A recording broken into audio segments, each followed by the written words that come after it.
A nova geografia do capital global está em redefinição. Com o fim da era dos juros baixos e a desaceleração das grandes economias, investidores buscam alternativas em mercados com potencial e complexidade. O Brasil surge como um destes destinos ambíguos, rico em ativos estratégicos, mas travado por gargalos históricos. Enquanto o mundo disputa eficiência logística, inovação em infraestrutura e segurança energética, o país ainda tenta se projetar e retirar projetos do papel. Afinal, o que realmente impede o Brasil de se tornar investível aos olhos dos grandes fundos globais? O Brasil é um país ainda muito difícil de se fazer negócio. Por insegurança jurídica, a gente brinca que no Brasil, do ponto de vista jurídico, até o passado é incerto. Você tem uma questão institucional relativamente frágil. Você tem instituições fortes no Brasil, mas o institucional de quem vai fazer negócio é complicado. Você tem um governo brigando sempre para colocar uma regra nova, para colocar um imposto novo, uma tributação nova e um excesso de regras e regulamentos que acaba dificultando o país. Porque seguimos reféns de uma matriz logística ineficiente, mesmo sendo uma potência agroindustrial. E mais, será que o capital estrangeiro vê nas ferrovias e nos projetos estruturantes uma oportunidade ou um risco institucional disfarçado de potência?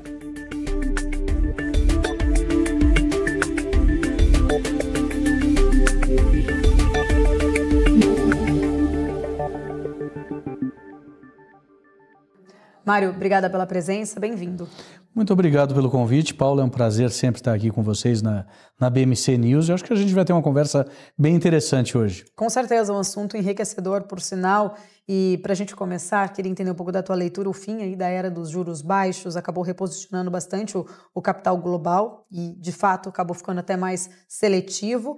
O Brasil hoje ele acaba sendo visto ali como uma alternativa anticíclica sólida. Ou na sua leitura a gente talvez ainda carrega ali um estigma de um país mais instável, que atrai muito mais pelo preço do que pelo projeto? Eu acho, a minha visão é de que o Brasil atrai muito mais pelo preço. A gente tem uma condição muito favorável hoje, uma saída uma busca por mercados emergentes, já que o mercado americano começou a embutir muito mais incerteza ali já no contexto anterior de inflação elevada, mas sobretudo a questão da guerra comercial do Trump, o Brasil começa a aparecer com um destino mais atraente. Mas é uma questão de preço, porque o Brasil ele tem alguns problemas muito difíceis de sanar e que acabam comprometendo a competitividade do país em termos de capital. Vou citar alguns deles. Para mim, a questão fiscal, que é fundamental. Nós temos já muitos anos de governos pouco comprometidos com o fiscal. Você teve uma ligeira melhora aí nos anos Temer, Bolsonaro, um pouquinho com o Paulo Guedes, mas ele também foi muito boicotado pelo governo. Você voltou com um governo que tem a filosofia do gasto é vida. Então, esse é um problema. Outro problema é a questão do doing business, como é chamado, né? Daquele relatório do Banco Mundial, que é muito claro sobre isso. O Brasil é um país ainda muito difícil de se fazer negócio.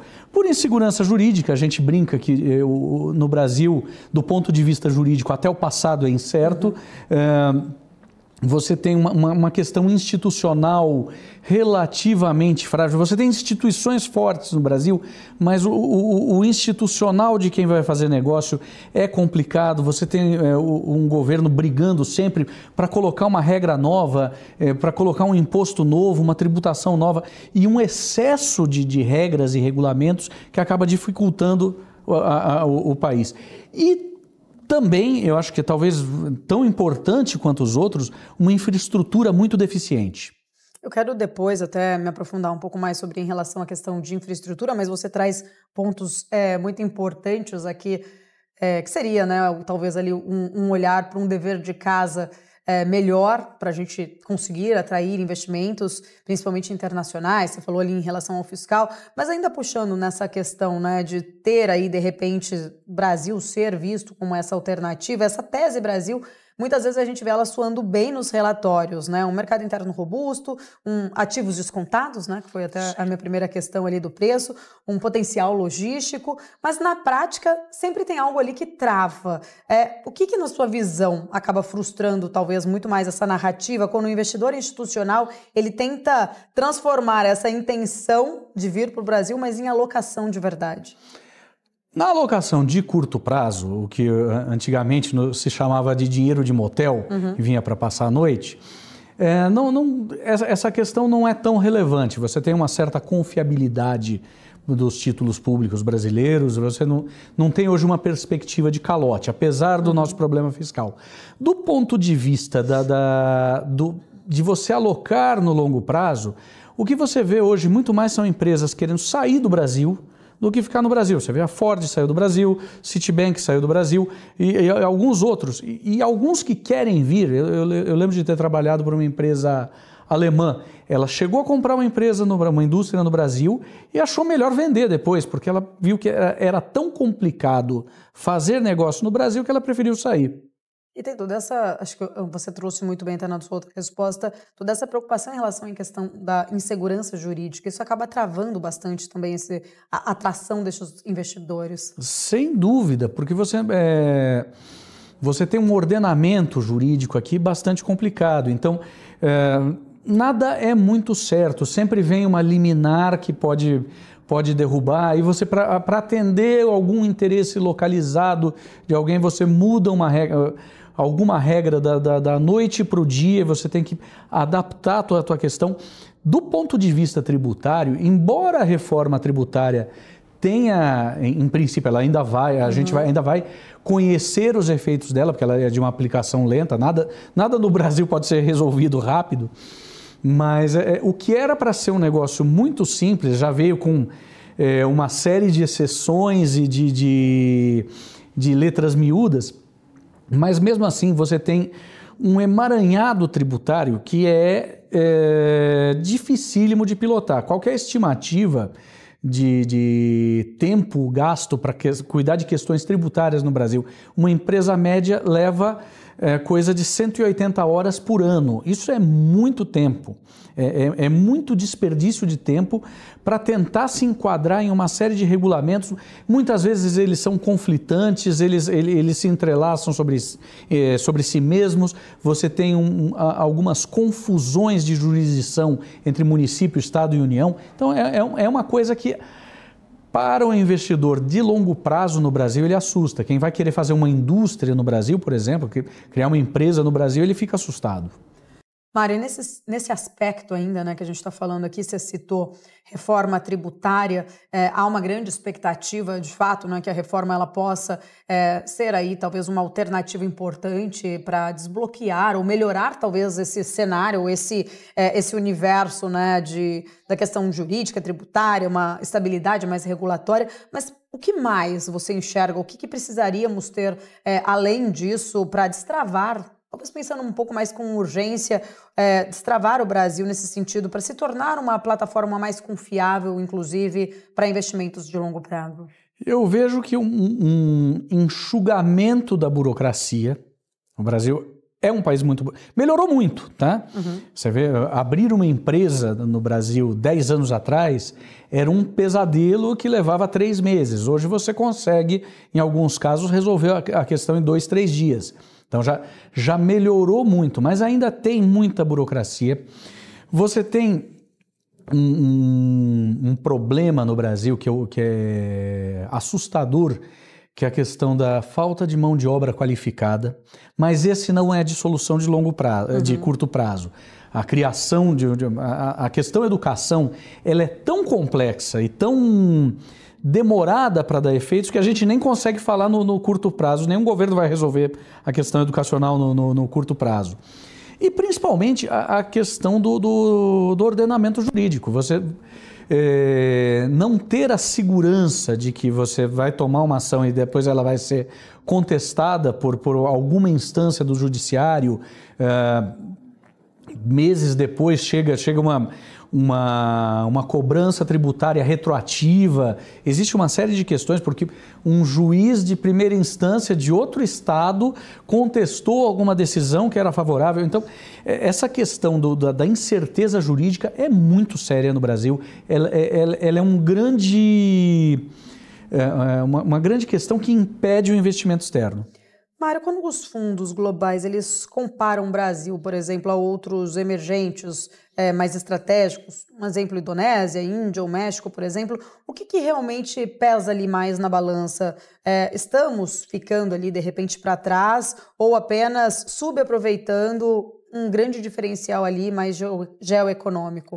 Eu vejo o Brasil subaproveitando um potencial. Nós temos mercado interno grande, uma área agricultável grande, água em abundância, recursos naturais. De um modo geral, o Brasil é muito bem servido de praticamente tudo, não tem nenhum recurso. Talvez um pouquinho, alguma coisa de fertilizantes aí que a gente seja um pouco deficitário, mas todo o resto a gente é muito bem suprido. Mas nos falta aí uma população educada adequadamente para prover mão de obra qualificada. Nos falta o arcabouço jurídico. Geopoliticamente falando, em termos de localização do Brasil, o Brasil é um pouco distante. Então, por exemplo, você não tem a vantagem de um México. O México está do lado do maior cliente, tanto que eles, desde muito tempo, eles têm as maquiladoras, as empresas que traziam a mão de obra, a matéria-prima já pré-montada dos Estados Unidos, fazia aquele encaixe final e devolvia para os Estados Unidos. Até as empresas chinesas hoje veem o México como uma plataforma para acessar o mercado americano, porque ele está grudado nos Estados Unidos. A Índia tem uma vantagem comparativa, que ela, relativamente ao Brasil, ela tem mais engenheiros, mais pessoal gabaritado de software. Ela tem dois legados da colonização britânica que são muito importantes. A língua inglesa, que é língua comum, língua franca no mundo, e o sistema de common law, a lei consuetudinária, que facilita, porque ela não é tão impeditiva como é a lei brasileira. Apesar de ter, logo depois da independência, ela ter flertado muito com a União Soviética, ter adotado uma espécie de socialismo ali, isso está revertendo. E a gente vê que a Índia é uma potência em crescimento. Investir em educação, né? Investir em educação, que é muito importante. E educação efetivamente de qualidade para a inovação, para a tecnologia. Não adianta você ter, em que pese o nosso sistema legal extremamente complicado, não adianta você ter tanto advogado no Brasil se você não tem engenheiro, se você não tem físico, se você não tem matemático, se você não tem cientista de software. E a Índia vai para esse lado na educação, então ela começa a se sobressair. Isso é muito interessante, até quando você pensa na Índia, nas colônias indianas nos países desenvolvidos. Nos Estados Unidos, a comunidade indiana é uma das de renda per capita mais alta do país. Por quê? Porque eles formaram muito médico, muito engenheiro, muito cientista de software. Então, isso é uma coisa positiva para o país. O Brasil, ele fica para trás porque ele perde um pouco. A Indonésia é difícil dizer, a Indonésia é um país extremamente fragmentado, uma coleção de ilhas que se estende por uma dimensão leste-oeste, que é maior que a nossa dimensão norte-sul do Brasil, país predominantemente muçulmano, população ainda não apareceu um elemento que a Indonésia comece a aparecer.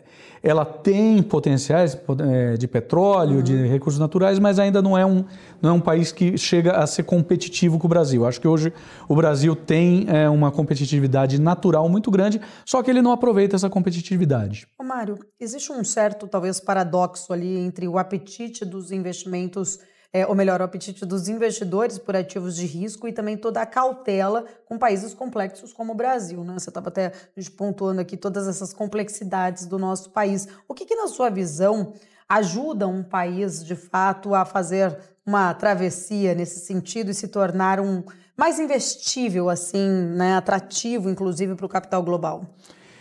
principalmente a organização institucional. Você vê o caso da Argentina, que eu acho muito flagrante. A Argentina vem de quantos anos? Desde o peronismo, desde os anos 40. A Argentina é um país instável politicamente e que conseguiu regredir de ser um dos países mais ricos do mundo para um país falido. E você vê aí um governo, o Javier Milei, ele assumiu em 2023, um governo, 2 anos e meio aí de governo, não resolveu todos os problemas, mas equacionou algumas questões que vêm tornando a Argentina mais atrativa. O Chile era um país extremamente pobre. Não vou querer aqui fazer uma apologia à ditadura, nem longe disso.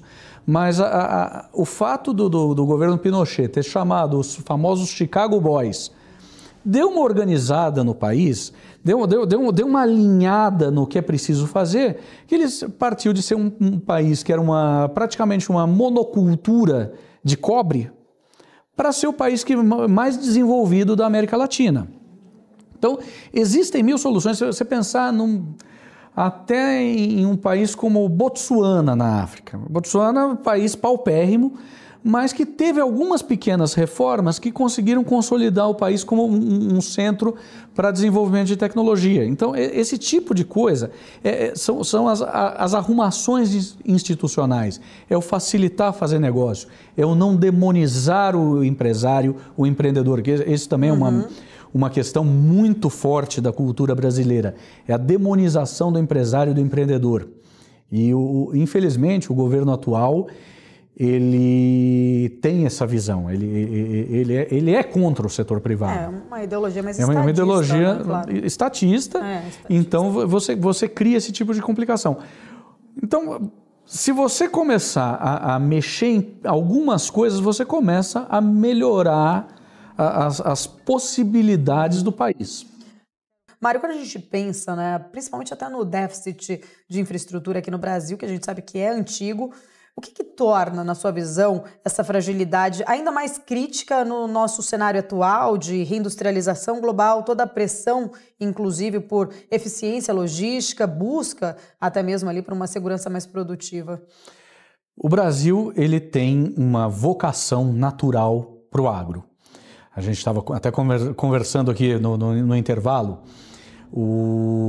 Talvez o único legado positivo do governo militar no Brasil foi a Embrapa, que criou um jeito da gente fazer agricultura tropical, plantar soja em um terreno ácido e num clima muito quente.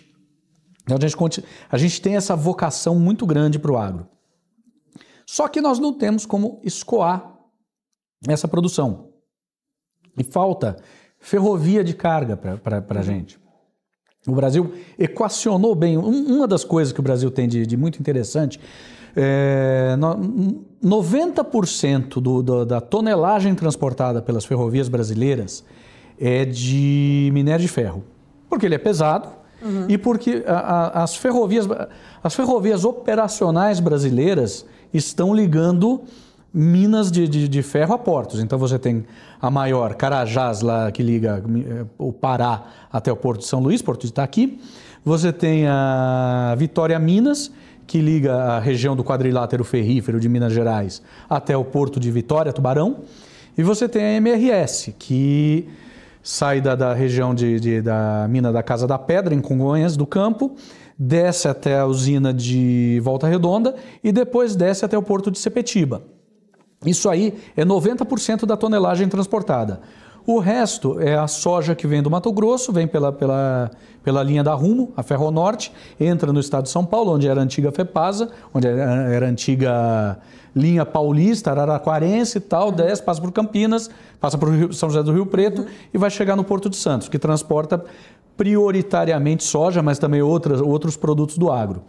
O resto das ferrovias no Brasil está completamente sucateado e subaproveitado. Você tem a Transnordestina, que tem malha no Nordeste inteiro, completamente arrebentada, sem muita condição de transporte. Você tem a Malha Oeste, que é a antiga Noroeste do Brasil, que chega até a fronteira com a Bolívia, também a Rumo quer até devolver essa concessão para o governo federal. Você tem a Malha Sul, que a Rumo usa, que também está com condições muito precárias de aproveitamento. A única coisa que funciona é a ligação entre a região de soja do Paraná e o porto de Paranaguá.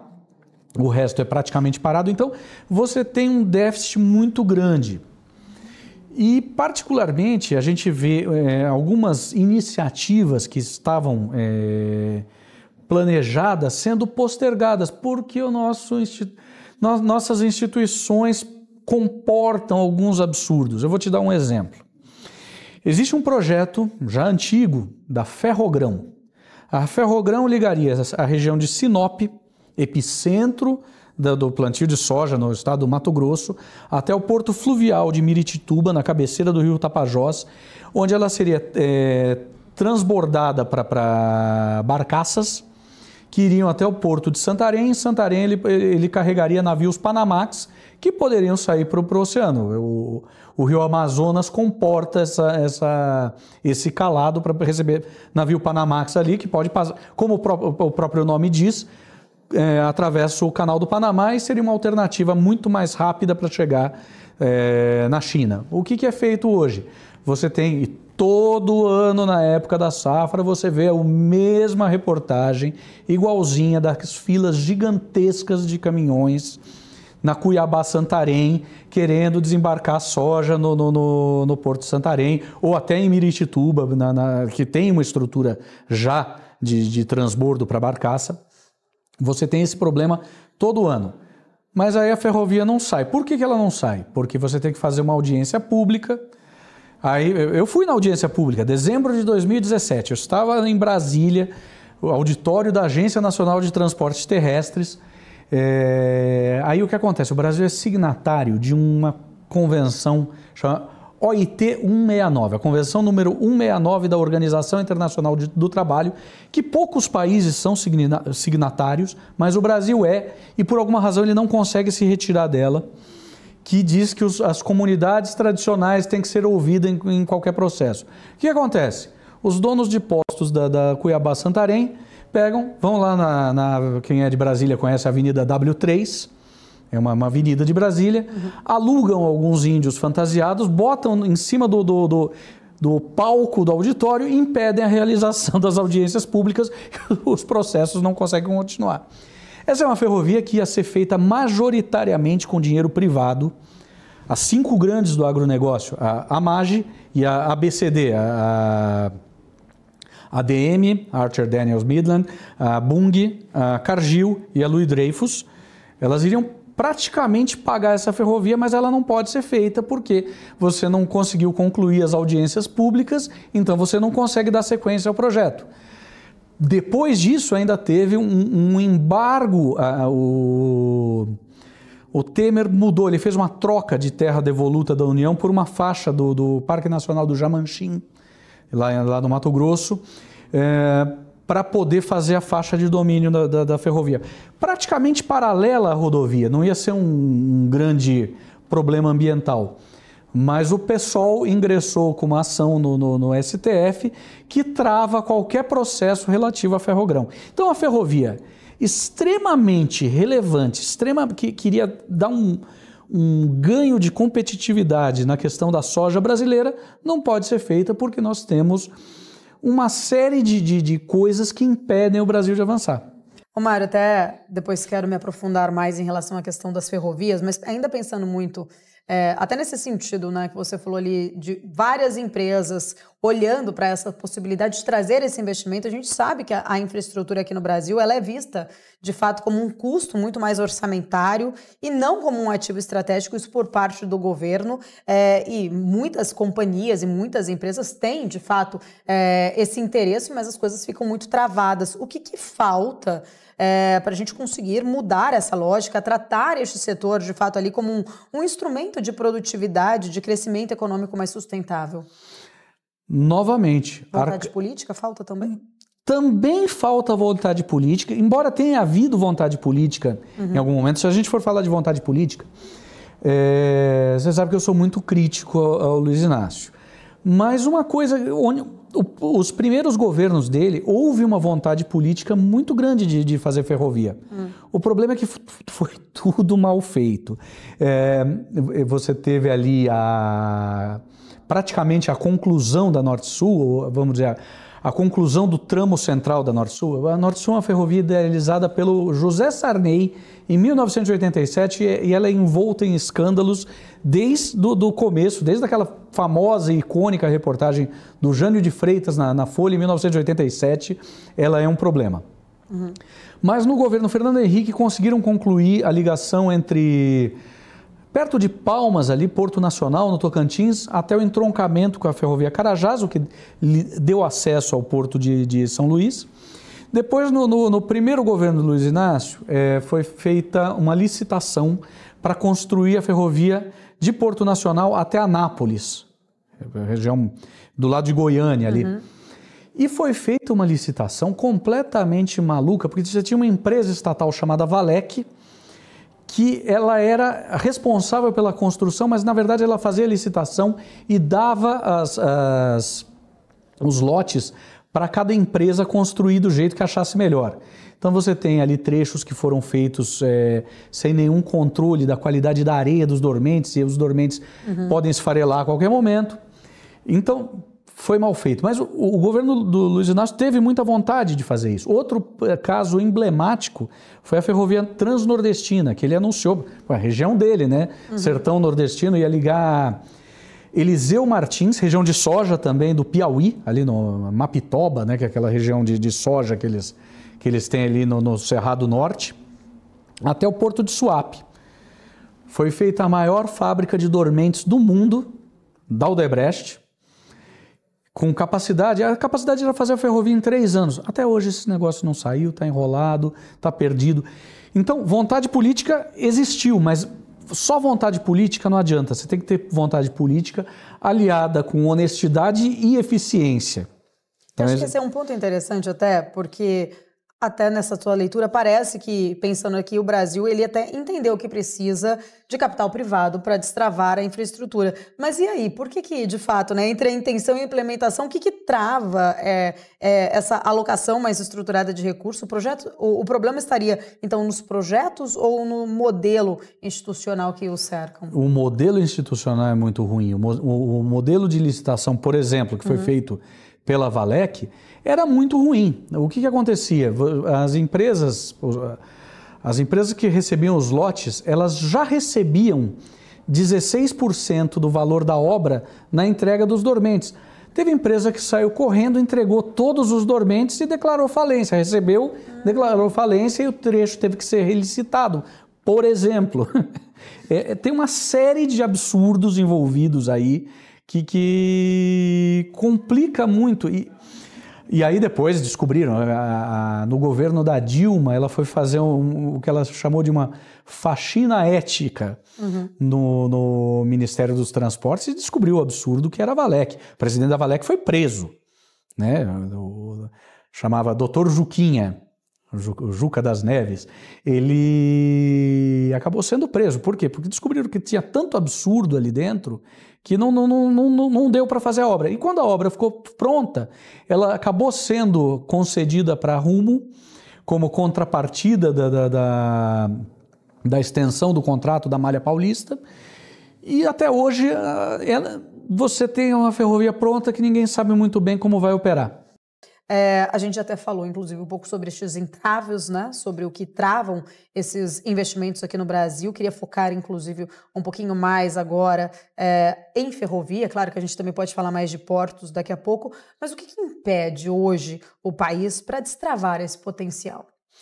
Acho que a grande questão é como fazer uma questão, como fazer...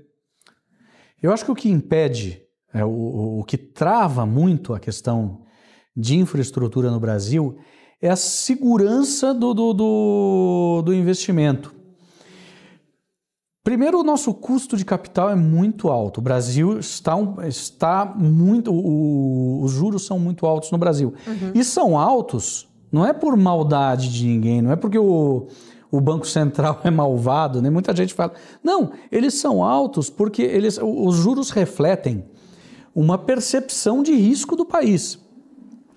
Eles refletem o quanto o investidor aceita pagar de prêmio para emprestar dinheiro ao governo, em relação a um ativo que a gente já chamou de ativo livre de risco, que eram os títulos do Tesouro Americano. Hoje a gente nem pode chamar mais disso, porque eles já estão embutindo uma quantidade de risco. Você vê aí, todas as agências rebaixaram o grau dos títulos do Tesouro Americano, né? Então, mas comparativamente a títulos mais seguros, você precisa pagar... o governo precisa pagar um prêmio mais alto, através de uma taxa de juros mais alta, para que os títulos sejam atrativos, para que ele possa se financiar. Então, isso já de cara, já traz um projeto de infraestrutura para uma situação mais complicada. Aí você vê, mesmo nesse tipo de situação, empresas privadas queriam fazer uma ferrovia. Aí você não consegue fazer a ferrovia porque o Brasil é signatário de uma convenção, sabe lá Deus qual, que ninguém sabe por que ele entrou e por que não saiu. E olha, mesmo no tempo do Ricardo Salles, vamos passar a boiada, nós tivemos 4 anos de governo Bolsonaro aí para sair dessa convenção. É só você se desligar, falar, olha, não quero mais participar. É simples isso, mas ninguém fez. Ninguém tomou atitude de sair da OIT 169. Então você tem também essas questões institucionais que impedem, e aí você ainda tem uma preocupação de se esse contrato vai ser respeitado. O Tarcísio criou uma figura nova para ferrovias, que até agora nós só tivemos concessões ferroviárias, tá? Nós pegamos a antiga malha da Rede Ferroviária Federal, particionamos em 12 partes e concessionamos para entes privados. O Tarcísio criou quando ministro dos Transportes, criou uma entidade nova. Teve 30 e poucos pedidos acho que até mais. Teve mais de 30 pedidos de autorizações, fazendo ferrovia, você nem imagina. Só que, além disso, você precisa ter uma condição de financiar essas ferrovias. Fazer uma ferrovia é caro, ela se paga no longo prazo, sem dúvida. Então, talvez uma alternativa seria o governo se envolver um pouco mais, talvez em parcerias público-privadas, alguma coisa... Fundos globais teriam interesse? Fundos globais eventualmente teriam interesse. Eu já vi, por exemplo, um caso de uma ferrovia no Uruguai que tinha participação de um fundo para desenvolvimento da América Latina. Existe esse tipo existe um interesse dos chineses, por exemplo, em fazer ferrovia no Brasil. Só que o interesse vai até a página 2. Quando o cara vê o que é fazer um EIA-RIMA aqui no Brasil, estudo de impacto ambiental, relatório de impacto sobre o meio ambiente, o chinês sai fora. A gente ouviu muito, inclusive essa conversa foi requentada, né, de um modal bioceânico, ligando ali a região do Espírito Santo, cruzando o centro-oeste, indo ali por Rondônia, Porto Velho, Vilhena, até a fronteira com o Peru, cruzando os Andes e indo até aquele porto novo, que é Chancay, se não me engano, no Peru. Mas a hora que o cara vê o que ele tem que fazer, como é o processo, não é como na China, que a China quis fazer ferrovias, tem algum problema, está passando em cima da casa de alguém, demole a casa, não tem problema, toca adiante. Aqui você não consegue. A hora que o cara encontrar um cara de Ministério Público, ele vai chorar, porque nós temos uma série de elementos que travam obras de infraestrutura no Brasil. Nesse sentido, né, você está comentando em relação à China, você que atuou em empresas, inclusive chinesas, alemãs, bastante ali no setor de dormentes e polímeros, o quanto que o Brasil está defasado na inovação ferroviária? Olha, nós temos engenharia ferroviária, tá? E de boa qualidade. O pessoal da Vale é muito bom. Tem coisas que... Só que nós fomos eficientes e muito competentes em um tema único que se chama heavy haul, carga pesada. O nível de engenharia do pessoal da Vale para carga pesada é muito alto. O pessoal vem da Austrália, vem dos Estados Unidos para aprender coisa na Vale, para aprender coisa na MRS. Você tem caras na MRS muito bons em termos de tecnologia de ferrovia de heavy haul. O resto, infelizmente, a gente está meio defasado. A gente não sabe, a gente não faz uma ferrovia de passageiros há muito tempo.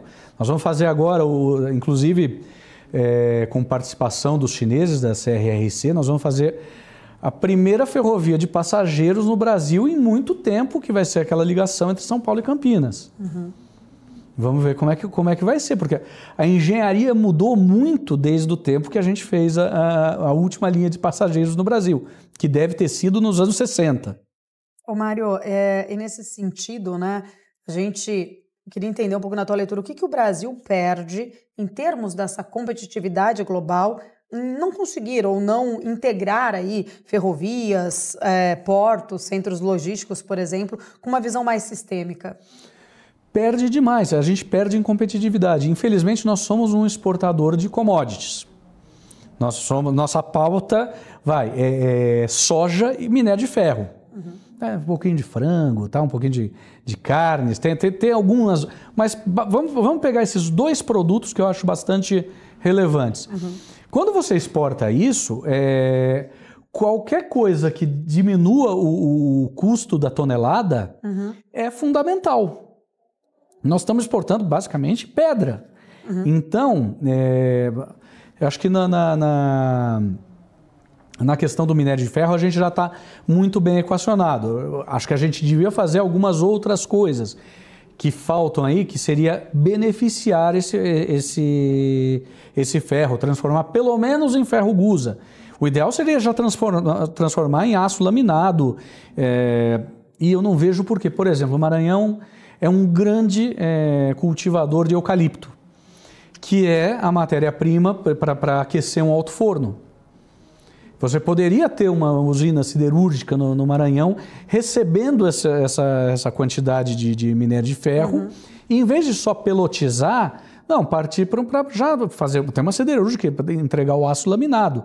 O que acontece muitas vezes é um grande absurdo de você mandar a matéria-prima para a China, você traz de volta o tarugo de aço pré-processado, traz aqui para o Brasil, usina e reexporta, porque o drawback permite que você faça essa operação de forma mais barata. Mas se a gente parar para pensar, é um grande absurdo que a gente esteja exportando pedra bruta em vez de um produto mais processado. A soja, a mesma coisa. A gente poderia estar, em vez de mandando soja in natura, mandar farelo de soja, mandar já processado como óleo, alguma coisa desse tipo. Então a gente perde bastante nessa questão primeiro da tonelagem. Se você está mandando de caminhão, é muito mais caro. É muito mais ineficiente, o número de acidentes é maior, a eficiência energética para o pessoal... Engraçado que os ambientalistas ficam bravos quando falam em fazer uma ferrovia nova, mas eles não veem que a emissão de poluentes é muito menor, por tonelada transportada, é muito menor numa ferrovia do que numa Cuiabá-Santarém com caminhões parados durante dias. Liga, avança um pouquinho, queima óleo diesel. Então, você tem uma série de questões aí que tem que ser consideradas não somente no preço final da matéria-prima que você está exportando, mas também você está poluindo mais aqui o Brasil por conta disso. Mário, sua trajetória, ela cruza engenharia, mercado financeiro e consultoria estratégica. Como que essa visão múltipla, inclusive, te ajuda a identificar ali riscos que muitas vezes eles não aparecem nos relatórios? Pois é, Paula. O fato de ter começado a carreira em consultoria estratégica me fez ver uma série de negócios por uma série de ângulos, né? Então, eu lembro, um dos meus primeiros projetos em consultoria foi uma revisão do sistema de compras de uma engarrafadora da Coca-Cola. Passou um tempo, eu estava fazendo o planejamento estratégico da implementação de um sistema de SAP para uma indústria de alimentos. Aí, em outro momento, eu estava discutindo a competitividade da indústria de alumínio no Brasil. Então, e vários exemplos desse tipo. Isso aí acabou me trazendo um interesse para o mercado financeiro. Em paralelo, durante todo esse tempo, eu me interessei, acho que desde que eu recebi meu primeiro salário como formado, eu já comecei a olhar para ações. Obviamente, o comecinho foi baseado na dica do amigo que era estagiário do Citibank. Ah, não, o outro é trainee no Bank Boston, falou isso, falou aquilo. Então, dois bancos que já nem existem mais no Brasil. Eu comecei a me interessar por ações. E esse interesse sempre foi correndo paralelamente.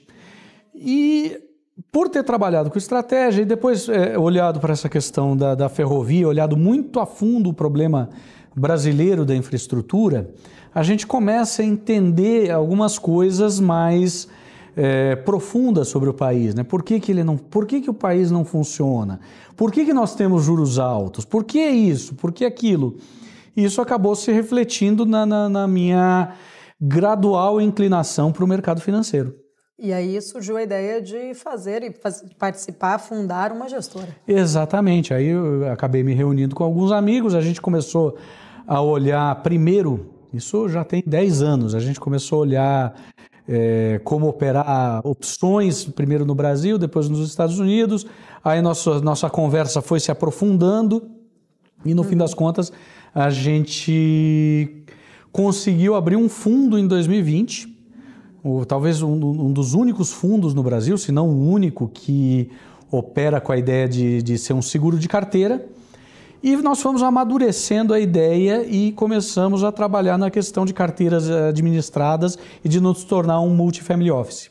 Ô Mário, olhando, né, até falando um pouco dessa questão da sua experiência, que hoje está ali na Suíça, né, trazendo um fundo suíço aqui para o Brasil, entender um pouco, né, o que lá fora, né? Por exemplo, o que um fundo suíço enxerga com esse potencial e como que é o papel do Mário Goulart nesse sentido? O que os suíços veem no Brasil? Existem high net worth, investidores de high net worth que querem fazer uma diversificação dos seus investimentos. Até hoje, no Brasil, muita gente só diversificou para o lado dos Estados Unidos. Uhum. Mas a gente viu nessa última crise aí dos últimos 2 meses, que vem desde a implementação do programa de tarifas do Donald Trump, uma mudança de foco. Puxa, talvez não seja o caso a gente olhar somente para o Brasil, para os Estados Unidos. A gente deve olhar para outros você vê que imediatamente uma das primeiras consequências foi uma disparada do franco suíço face ao dólar. Uhum. A Suíça tem...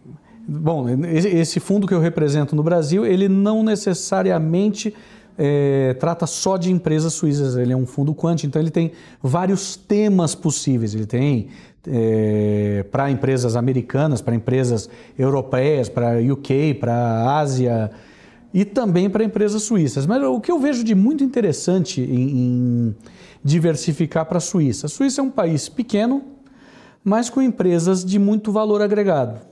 Ele tem muito valor adicionado. Então, você tem um peso forte de empresas farmacêuticas, você tem empresas de tecnologia, você tem... Os bancos, eles tiveram seus problemas, então a gente tira um pouquinho da história, o UBS aí, um pouquinho problemático, mas as empresas suíças, de um modo geral, têm performado bem. E elas trabalham, por exemplo, principalmente no campo da informação e da tecnologia, elas trabalham com inovação. Então, são empresas que têm um potencial grande. Então, essa é uma visão que os suíços têm de mostrar para o net worth brasileiro, o high net worth brasileiro, que ele tem oportunidades diferentes além dos Estados Unidos. E quando você está na conversa, tanto com os suíços ou com os investidores estrangeiros, como que você vende o Brasil, né? Como que você consegue talvez trazer essa visão de oportunidade em meio a todo ainda um cenário ainda complexo que a gente poderia, apesar do nosso potencial, poderia estar avançando mais, até como a gente falou em relação à questão jurídica, insegurança jurídica, questão fiscal, enfim, mas ainda assim, né? Como você trata o Brasil nesse sentido para atrair esse investimento desses investidores para cá? O Brasil tem grandes potenciais. A gente falou do agro. Puxa, com todos os nossos problemas de infraestrutura, o agro é extremamente competitivo no Brasil. E poderia ser muito mais. Você tem, ele não é tão forte ainda no Brasil, mas a gente tem, eu tenho mostrado, eu tenho andado muito por aí e visto que tem muita coisa de tecnologia muito interessante sendo feita no Brasil. Você tem ali... Eu circulo muito pelo estado de Santa Catarina, que hoje talvez seja o mais relevante em termos de desenvolvimento de tecnologia. Florianópolis é chamada de Ilha do Silício. Você tem muita coisa de tecnologia sendo feita, não só em Florianópolis, mas em todo o estado.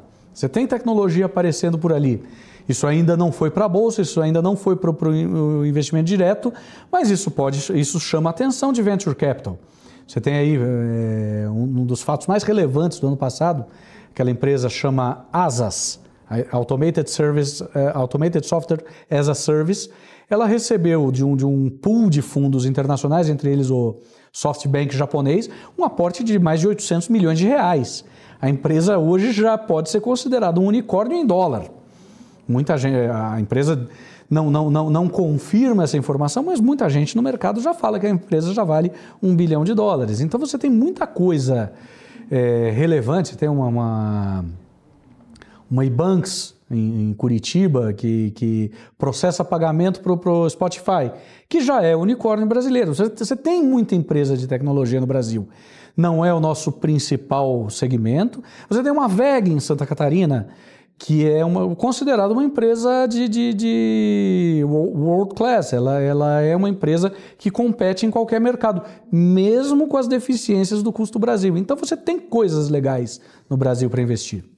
Bom, para a gente encerrar, eu sempre deixo essa pergunta para a reta final. Quem é Mário Goulart? Mário Goulart é um engenheiro civil, meio por falta de opção, talvez, ou por falta de vocação. Quando eu fui me inscrever para o vestibular, perguntei, meu pai estava perguntando para algumas pessoas, e meu pai falou um negócio que eu achei muito importante, que eu levo até hoje. Ele falou, você não tem nenhuma vocação específica, vai fazer engenharia que de repente você não se encontrar em nada, você pode ser até engenheiro. E eu acho que foi muito produtivo, porque a faculdade é difícil, você tem que se esforçar demais. Eu ganhei uns anos extras aí na Politécnica, mas ela te forma para você atuar em uma série. Então, eu consegui atuar em uma série de coisas na minha vida. Eu consegui mexer com consultoria, depois eu não trabalhei como engenheiro mexendo com ferrovias, eu fui um consultor comercial. Até hoje eu faço algumas consultorias pontuais nessa área, mas eu fui um consultor comercial na área ferroviária. Depois eu consegui ir paralelamente criando uma carreira no mercado financeiro. Eu acho que por saber matemática, física e raciocínio lógico. Então essa é um aspecto importante. Então eu sou um engenheiro civil que transitou por algumas áreas, que viu muito do Brasil, não só do Brasil. Eu tive projetos aí em Moçambique, tive projeto no México, tive projeto no Chile, tive projeto no Uruguai, na Argentina. Então eu conheço bem essa área de infraestrutura e que acabei indo parar no mercado financeiro, que é um negócio que eu gosto muito de fazer, me interessa bastante. Mário, quero agradecer. Muito bom o papo, muito enriquecedor. Obrigada pela sua presença. Até uma próxima oportunidade. Muito obrigado, Paula, pela oportunidade. Foi um prazer conversar contigo e aguardo vocês, inclusive aqui na BMC, sábados às 4 da tarde, domingos às 10 da manhã, no Analisto Visita. Obrigado e até a próxima. O Mário ainda aprendeu aí, né, no meio do caminho, ser apresentador também, né, Mário? Sim, uma coisa que eu nunca imaginei fazer. Acabei... se pensar, eu tinha pavor de câmera, de televisão, e hoje eu encaro isso na maior naturalidade. É isso, obrigada, Mário. É isso aí, o Analista Visita aqui na nossa grade, na nossa programação. Quero agradecer sempre a sua audiência, obrigada pela companhia. Mercado and Beyond de hoje fica por aqui. A gente se vê na semana que vem. Até lá, tchau, tchau.